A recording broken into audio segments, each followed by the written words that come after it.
तो सरकारी सामान्य ज्ञान में आपका स्वागत है। आज का हमारा जो टॉपिक है वह विद्युत एवं चुंबकत्व से है। इसको अंग्रेजिया में बोला जाता है इलेक्ट्रिसिटी एंड मैग्नेटिज।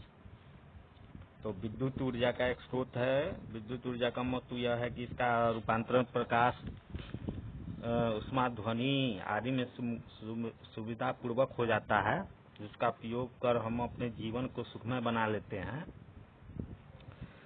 तो सबसे पहले इसमें हम लोग आवेश के बारे में जानेंगे। इसको चार्ज बोलते हैं अंग्रेजी में।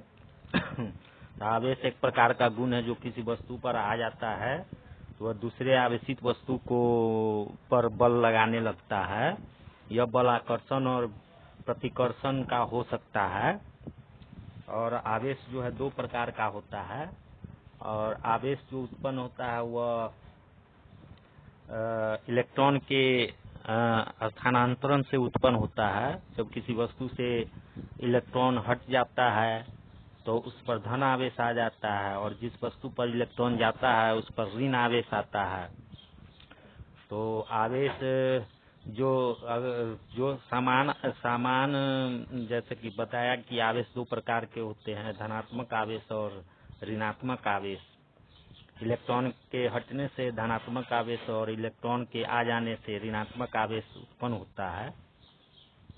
और समान प्रकार के आवेशों में प्रतिकर्षण बल और विपरीत प्रकार के आवेशों में आकर्षण का बल लगता है। जैसे कोई दो बॉडी है ए और बी, ए पर अगर धन आवेश है और बी पर भी धन आवेश है तो दोनों के बीच में प्रतिकर्षण का बल लगेगा। उसी तरह से कोई दूसरा बॉडी है सी और डी, अगर सी पर धन आवेश और डी पर ऋण आवेश है तो दोनों के बीच में आकर्षण का बल लगेगा। इसको जो है कूलम्ब्स लॉ हम लोग बोलते हैं। इस पर लगने वाला जो बल है उसके लिए जो गणितीय सूत्र होता है वह कूलम्ब लॉ के द्वारा दिया जाता है, जिसका मान F बराबर होता है 1/4πε0 Q1 Q2/r², जहाँ Q1 एक बॉडी पर आवेश और Q2 दूसरे बॉडी पर आवेश होता है, और R जो होता है इन दोनों के बीच में मध्य में दूरी होता है।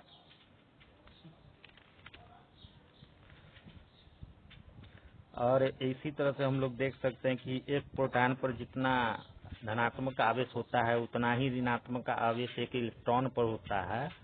और इस आवेश का मान 1.6 × 10⁻19 कूलाम होता है, और इसको इलेक्ट्रॉनिक आवेश बोलते हैं। और कूलाम को हम दूसरे तरह से भी परिभाषित कर सकते हैं। कूलाम किसी चालक में 1 एम्पीयर की विद्युत धारा 1 सेकंड तक प्रवाहित करने पर उत्पन्न आवेश की मात्रा को कहते हैं। जब किसी वस्तु पर इलेक्ट्रॉनों की कमी होती है तो उस पर धनात्मक आवेश होता है, और यदि इलेक्ट्रॉनों की अधिकता होती है तो उस पर ऋणात्मक आवेश होता है। ये हम बता चुके हैं पहले ही कि इलेक्ट्रॉन के जो स्थानांतरण से जो है आवेश उत्पन्न होता है।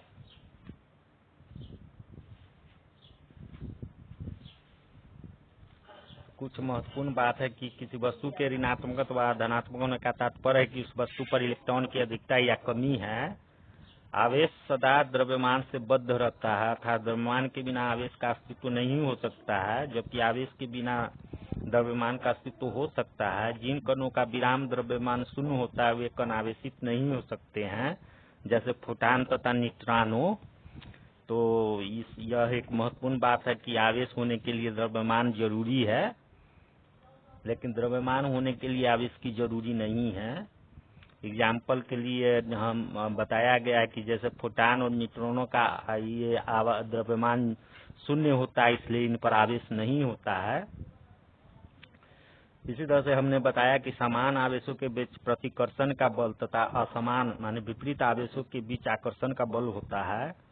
किसी वस्तु को घर्षण, प्रेरण अथवा चालन द्वारा आवेशित किया जा सकता है। ये मतलब आवेशित करने का तरीका है, माने या तो रगड़ के उसको आवेशित कर दे, या एक आवेशित वस्तु के एक दूसरे अआवेशित वस्तु के नजदीक लाकर उसमें आवेश उत्पन्न कर सकते हैं, या एक आवेशित वस्तु में दूसरे अआवेशित वस्तु में दूसरे आवेशित वस्तु को सटाकर आवेश उत्पन्न कर सकते हैं, और इस स्थिति को चालन कहते हैं। अब हम लोग देखेंगे चालक तथा अचालक पदार्थ। चालक को बोलते हैं कंडक्टर्स एंड अचालक को बोलते हैं नॉन कंडक्टर्स मटेरियल्स। तो जिन पदार्थों से एक विद्युत आवेश सरलता से प्रवाहित होता है उसे चालक कहते हैं, तथा वे पदार्थ जिनसे होकर आवेश का प्रवाह नहीं होता वो अचालक कहलाता है। जैसे शुद्ध आशुद्ध जल जो होता है विद्युत का अचालक होता है, उसी तरह ताप बढ़ाने पर चालक पदार्थों का विद्युत प्रतिरोध जो है बढ़ता है तथा उसकी विद्युत चालकता घटती है। चालक पदार्थ चालक के अतिरिक्त कुछ पदार्थ ऐसे होते हैं जिनकी विद्युत चालकता चालक एवं चालक पदार्थों के बीच होता है। ऐसे पदार्थों को अर्धचालक कहते हैं। अर्धचालक पदार्थों की चालकता ताप के बढ़ाने पर बढ़ती है तथा ताप के घटाने पर घटती है। और चालक पदार्थों के उदाहरण है कार्बन, सिलिकॉन, जर्मेनियम आदि।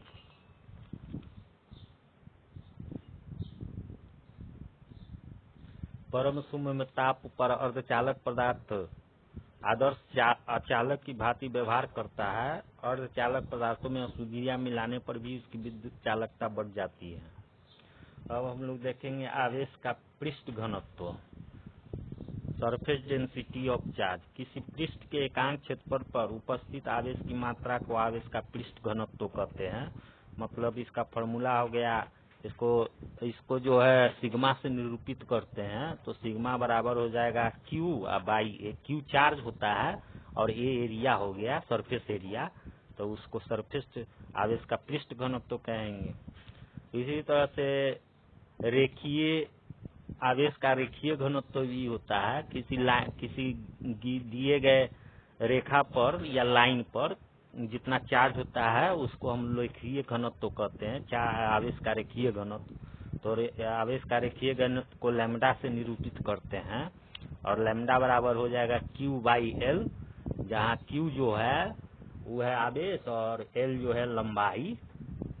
उसी तरह आवेश का आयतन घनत्व भी होता है। तो किसी दिए गए आयतन में, किसी दिए गए एकांक आयतन में जितना आवेश होता है उसको हम लोग आवेश का आयतन घनत्व कहते हैं। इसको रो से निरूपित करते हैं और रो का फॉर्मूला होता है क्यू बाई भी, माने दिया गया चार्ज क्यू और अगर वॉल्यूम भी है तो क्यू बाई भी हो जाएगा आवेश का घनत्व, आयतन घनत्व इसको बोलेंगे। अब हम लोग विद्युत क्षेत्र को देख लेते हैं। विद्युत क्षेत्र का अंग्रेजी में इलेक्ट्रिक फील्ड कहते हैं। किसी जगह विद्युत से आविष्ट वस्तु अगर रहती है तो उसका प्रभाव उसके चारों ओर सीमित क्षेत्र पर पड़ता है। इसी क्षेत्र को विद्युत क्षेत्र कहते हैं। मतलब कहते हैं कि आवेश के अगर कहीं पर कोई आवेश है तो उसके चारों तरफ उस आवेश का प्रभाव होगा। तो उसका प्रभाव जितना क्षेत्र तक होता है उसको उसका विद्युत का क्षेत्र कहते हैं। और इसको जो है फार्मूला के रूप में हम लोग परिभाषित करते हैं और इसको निरूपित करते हैं ई से। और ई होता है एफ बाई क्यू, जहाँ क्यू आवेश है और एफ जो है बल है। यदि क्षेत्र में क्यू आवेश पर एफ बल लग रहा है तो विद्युत क्षेत्र ई को एफ बाई क्यू से लिखते हैं।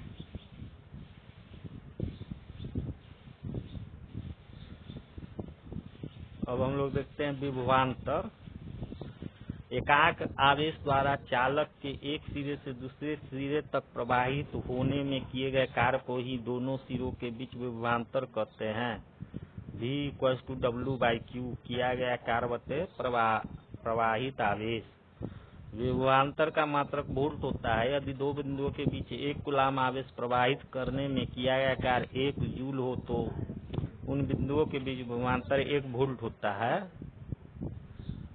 और हम लोग देखेंगे विद्युत धारा, इलेक्ट्रिक करंट। विभवांतर के अधीन आवेश के प्रवाह को विद्युत धारा कहते हैं। अर्थात किसी तार से विद्युत धारा की दिशा परिपाटित तार से होकर इलेक्ट्रॉनों के प्रवाह की दिशा के विपरीत होती है।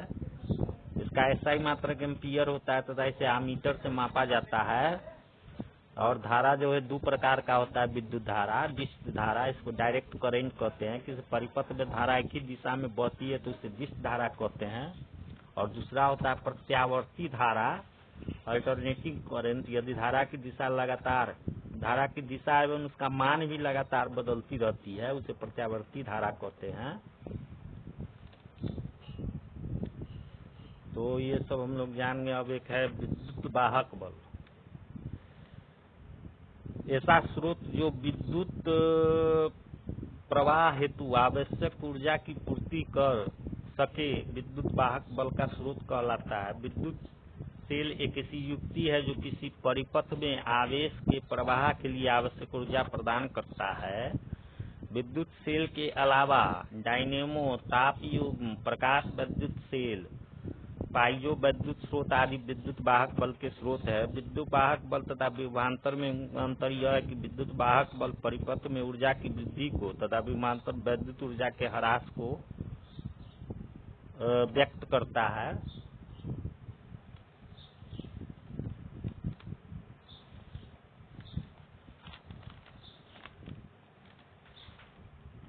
अब हम लोग देखते हैं सेल का विद्युत वाहक बल। इसको ईएमएफ के द्वारा भी बोलते हैं। ईएमएफ, इलेक्ट्रोमोटिव फोर्स अंग्रेजी में इसको बोला जाता है। सेल द्वारा एक कूलम्ब आवेश को पूरे विद्युत परिपथ में एक पूर्ण चक्र लगाने हेतु सेल द्वारा प्रदत्त ऊर्जा को सेल का विद्युत वाहक बल कहते हैं। इसका मात्रक वोल्ट होता है। विद्युत वाहक बल का मान विभवांतर से सदैव अधिक होता है।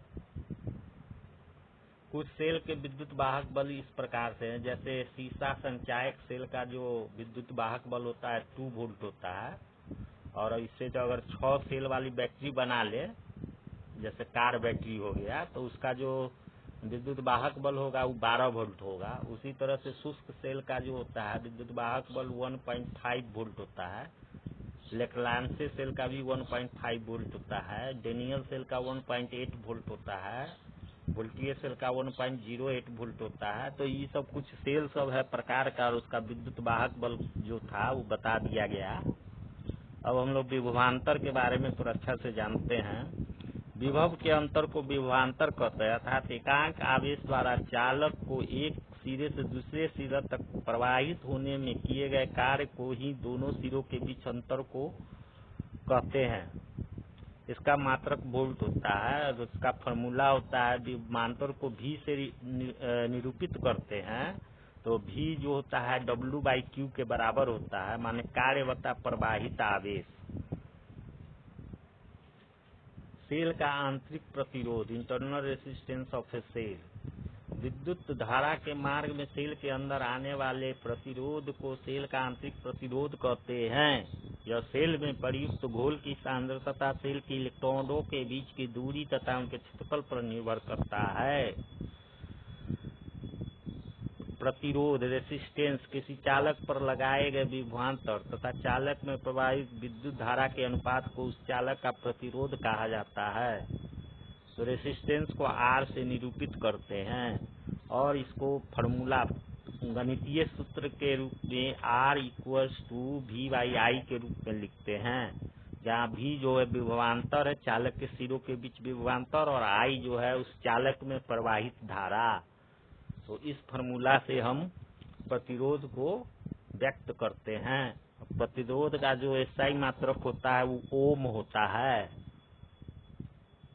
ओम बोलते हैं ना, वही ओम है। अब हम लोग देखते हैं विद्युत धारा के प्रभाव, इफेक्ट ऑफ इलेक्ट्रिक करेंट। तो विद्युत धारा का 3 प्रभाव देखने को मिलता है, जिसमें चुंबकीय प्रभाव, रासायनिक प्रभाव और ऊष्मीय प्रभाव। तो शुरुआत हम लोग थोड़ा थोड़ा देख लेते हैं कौन कौन सा प्रभाव कैसे होता है। तो ऊष्मीय प्रभाव है थर्मल इफेक्ट, इसको कहते हैं। चालक के ताप के बढ़ने की घटना को ही विद्युत धारा का ऊष्मीय प्रभाव कहते हैं। विद्युत धारा का ऊष्मीय प्रभाव घरेलू उपकरणों जैसे विद्युत हीटर, विद्युत प्रेस, बल्ब, ट्यूबलाइट आदि में होता है। कहने का मतलब अगर किसी चालक से अगर हम धारा प्रवाहित करेंगे विद्युत धारा को, तो चालक का जो है न तापमान बढ़ने लगता है। तो इसी को हम लोग ऊष्मीय प्रभाव कहते हैं। इसी तरह से एक रासायनिक प्रभाव भी होता है विद्युत धारा का। तो इसमें देखते हैं क्या होता है। जब किसी लवण के जलीय विलयन में विद्युत धारा प्रवाहित की जाती है तो उसका विद्युत अपघटन होता है। इस घटना को विद्युत धारा का रासायनिक प्रभाव कहते हैं।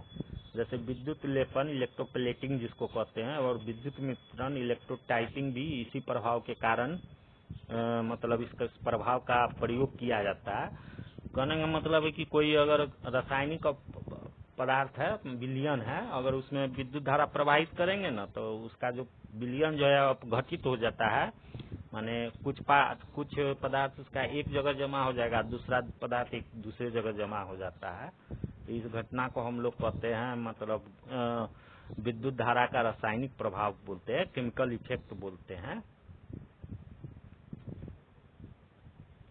उसी तरह चुंबकीय प्रभाव होता है विद्युत धारा का। तो जब किसी तार में विद्युत धारा प्रवाहित की जाती है तो उसके चारों ओर एक चुंबकीय क्षेत्र उत्पन्न हो जाता है। इस घटना को विद्युत धारा का चुंबकीय प्रभाव कहते हैं। इस पर आधारित कई उपकरण जैसे टेलीफोन, टेलीग्राफ, विद्युत घंटी, पंखा, मोटर आदि सब चुंबकीय प्रभाव से माने इसके यूज होता है, इसका प्रयोग होता है मैग्नेटिक इफेक्ट का। मतलब कहने का अगर किसी चालक से करंट अगर माने विद्युत धारा प्रवाहित हो रहा है तो वो जो है चालक जो है ना, चालक के चारों तरफ जो है विद्युत क्षेत्र चुंबक क्षेत्र उत्पन्न हो जाता है। कहने का मतलब अगर वहाँ चुंबक लाएंगे तो या तो आकर्षित होगा या विकर्षित होने लगेगा।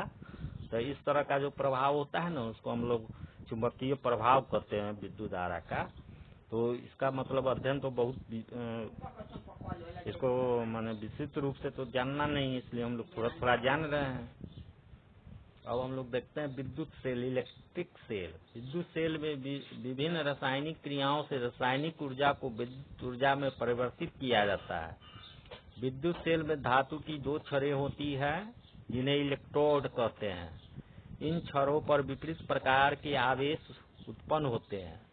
धनावेशित छड़ को एनोड तथा ऋणावेशित छड़ को कैथोड कहलाती हैं। विद्युत सेल मुख्यतः 2 प्रकार के होते हैं, प्राथमिक सेल, प्राइमरी सेल और द्वितीयक सेल, सेकेंडरी सेल। तो प्राथमिक सेलों में रासायनिक ऊर्जा को सीधे विद्युत ऊर्जा में परिवर्तित किया जाता है, जैसे वोल्टेइक सेल जो होता है या लेक्लांसे सेल जो होता है, डेनियल सेल जो होता है, उनसेन सेल जो होता है, बाइक्रोपेट सेल जो होता है, बाइक्रोनेट सेल जो होता है, बाइक्रोमेट आदि प्राथमिक सेलों के उदाहरण हैं।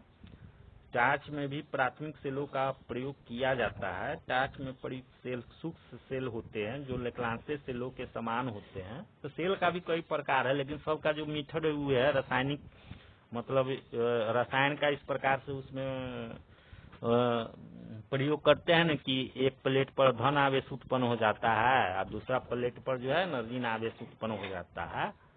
तो आज जैसे ही उसको हम तार से या किसी उपकरण से जोड़ेंगे तो धारा प्रवाहित होने लगेगा। तो सारा सेल उसी तरह से काम करता है। इसका कई माने सब अलग अलग वैज्ञानिक सब बनाया तो उसका नाम पर उसका अलग अलग नाम रख दिया गया।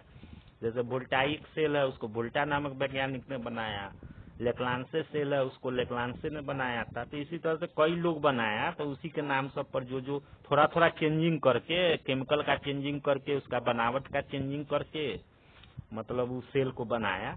लेकिन सब सेल का जो वर्किंग जो तरीका है वो एक के तरह का है।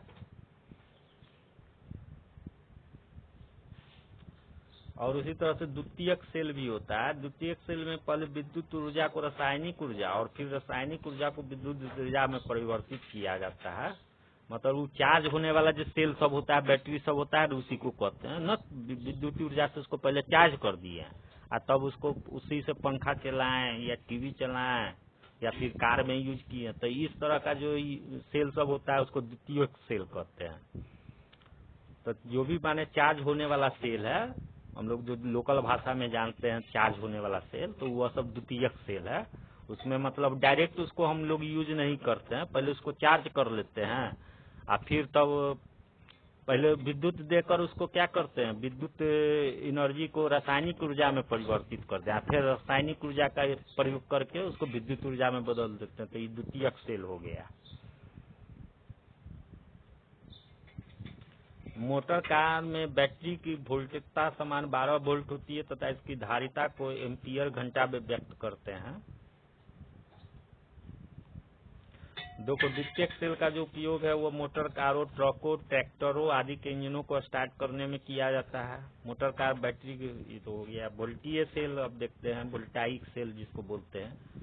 इसका आविष्कार जो है 1799 में प्रोफेसर एलिजांडो वोल्टा ने किया था। इस सेल में एक जस्ते की छड़ व एक तांबे की छड़ कांच के बर्तन में रखे सल्फ्यूरिक अम्ल में डूबी होती है। इनसे तांबे की छड़ को एनोड व जस्ते की छड़ को कैथोड कहते हैं।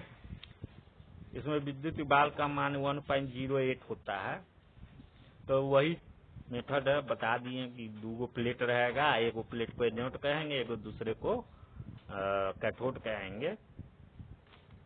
उसी तरह लेक्रांसे सेल है, वो भी उसी तरह से बनता है, खाली उसका मतलब थोड़ा मोड़ा चेंजिंग कर देंगे तो बन जाएगा। जैसे एसएसएलओ में कांच के एक बर्तन में अमोनियम क्लोराइड रहता है, उसमें क्या था सल्फ्यूरिक, वोल्टेज सेल में क्या रखे थे सल्फ्यूरिक अम्ल रखे थे, इसमें क्या है एल्यूमिनियम क्लोराइड रख दिए। का संतृप्त विलयन भर दिया जाता है जिसमें जस्ते की छड़ रखी होती है जो कैथोड का कार्य करता है। सेल में एनोड के लिए कार्बन की छड़ मैंगनीज डाइऑक्साइड व कार्बन के मिश्रण के बीच रखी जाती है। इसका विद्युत वाहक बल 1.5 वोल्ट होता है। इस सेल का प्रयोग विद्युत घंटी प्रणाली में। तो उसी तरह से मतलब जितना भी सेल है सब अपना वैज्ञानिक सब बनाया, अलग अलग तरीका थोड़ा सा बदल के, रसायन को बदल दिया, कोनो माने प्लेट को बदल दिया, और सबका मतलब अपना अपना तरीका से बनाया, लेकिन सबका मेथड एक ही है। माने उसका जो मेन प्रिंसिपल जो है, मूल सिद्धांत जो है सेल बनाने का वही है, एक ही है, लेकिन उसी में थोड़ा थोड़ा चेंजिंग करके अलग तरह के वैज्ञानिक सब बनाया तो उसका अलग अलग दाम पड़ गया। अब हम लोग देखते हैं वैद्युत बल रेखा। विद्युत क्षेत्र में स्थित किसी आवेश पर एक बल लगता है। यदि आवेश गति करने के लिए स्वतंत्र है तो वह बल की दिशा में एक वक्राकार पथ पर गति करने लगता है। इस पथ को वैद्युत बल रेखा कहते हैं। वैद्युत बल रेखाओं के प्रमुख गुण निम्न हैं। ये रेखाएं धन आवेश से निकलकर ऋण आवेश पर समाप्त हो जाती हैं। 2 वैद्युत बल रेखाएं एक दूसरे को काटती नहीं है।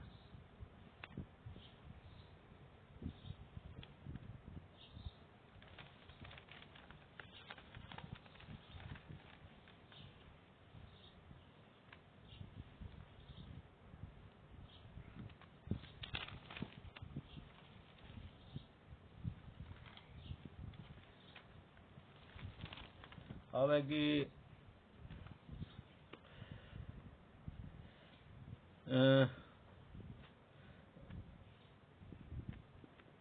कुछ मात्रक सब देख लेते हैं विद्युत से संबंधित। जैसे जो हमारा भौतिक राशि है स्थिर वैद्युतिकी के लिए इलेक्ट्रोस्टैटिक बोलते हैं अंग्रेजी में स्थिर वैद्युतिकी को। तो भौतिक राशि हो गया जैसे विद्युत आवेश, इसको इलेक्ट्रिक चार्ज बोलते हैं अंग्रेजी में, और इसका जो मात्रक होता है कूलम्ब होता है, इसको क्यू या सी से निरूपित करते हैं। विद्युत विभव हो गया, इलेक्ट्रिक पोटेंशियल होता है, इसको वोल्ट बोलते हैं, इसका मात्रक वोल्ट होता है और रिप्रेजेंट करते हैं V से। उसी तरह विभवांतर को भी पोटेंशियल डिफरेंस या वोल्ट V से निरूपित करते हैं। विद्युत धारा इलेक्ट्रिक कैपेसिटी और कैपेसिटेंस जो होता है उसका मात्रक फैराड होता है, इसको F से निरूपित करते हैं।